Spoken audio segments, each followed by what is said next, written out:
of my biggest passions was to investigate the actual nature of a thought, of my thoughts, of your thoughts, thought period. A thought, if you ever get into any type of meditative practice or self-reflection deep enough to reveal it to you, thoughts are little imitations of reality. A thought has the same qualities as your senses would have with the objective world. A thought can have visual, it'll have sound, it'll even have feeling. You can imagine smells and taste. A thought is a little 3D picture of virtual reality. Now, a thought rises in your head about something that you want. The nature and even the purpose of a thought is to rise up in your brain. It's just a spark of energy. That's all it is. It rises up in your brain, and then it fades away. Okay? All day long, you're having thousands of thoughts, and most of them are automatic and mechanical and repetitive. They're coming up from your subconscious, and they rise and fall. Most of them sound like your own voice. Now, you have a thought or something inspires you that you want to do a thing. Remember, the thought is three-dimensional. It has sight, sound, feeling. So you feel this desire, this pleasure at the prospect of achieving this thing, of having this thing, of becoming this person. The problem with a thought is that its job is to rise and to fade away. In your particular case, you have this great thought, and it comes with this feeling, okay? And just say an hour later, you might not even be holding on to that thought or thinking that thought because some other thought has replaced it. You've got thousands of thoughts all day long. Remember this now. And this is the majority of the world's population. Thought after thought after thought. A big thought-spitting machine.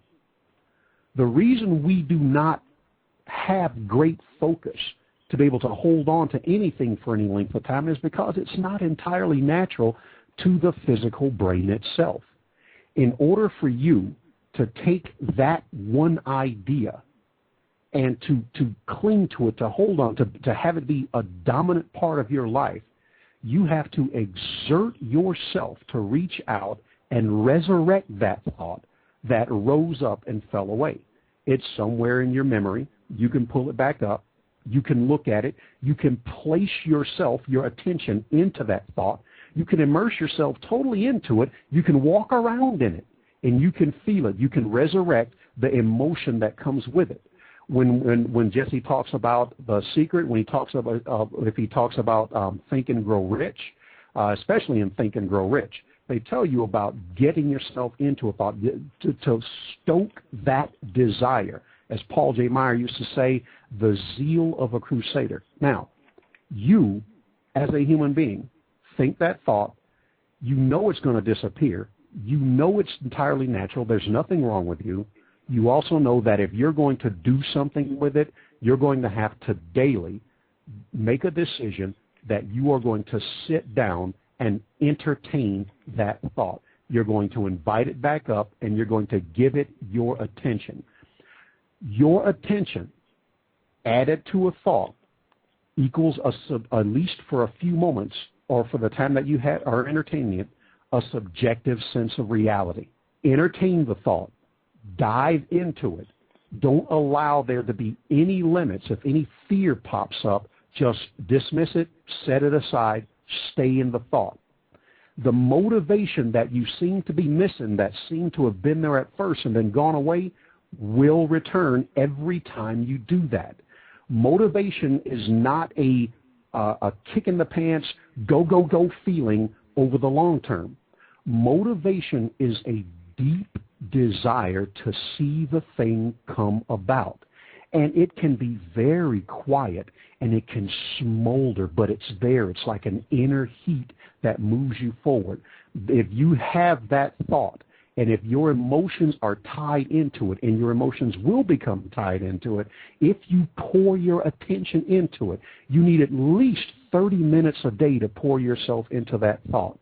If you can just sit down, drop a little TV, don't listen to the radio, just substitute that time and do that, that fire in your belly will become stoked until it is white hot.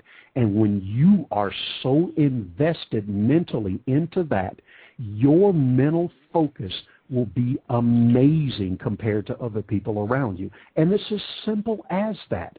Pour yourself into that thought. Have no reservations whatsoever, and you'll begin to experience this attraction. It will begin to come to you because the goal-seeking mechanism in your brain will begin to show you every opportunity around you.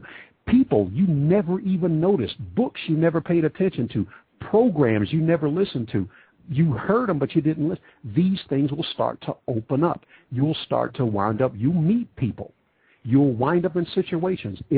That is the magnetic attraction that occurs when you focus your mind into the thing that you truly desire.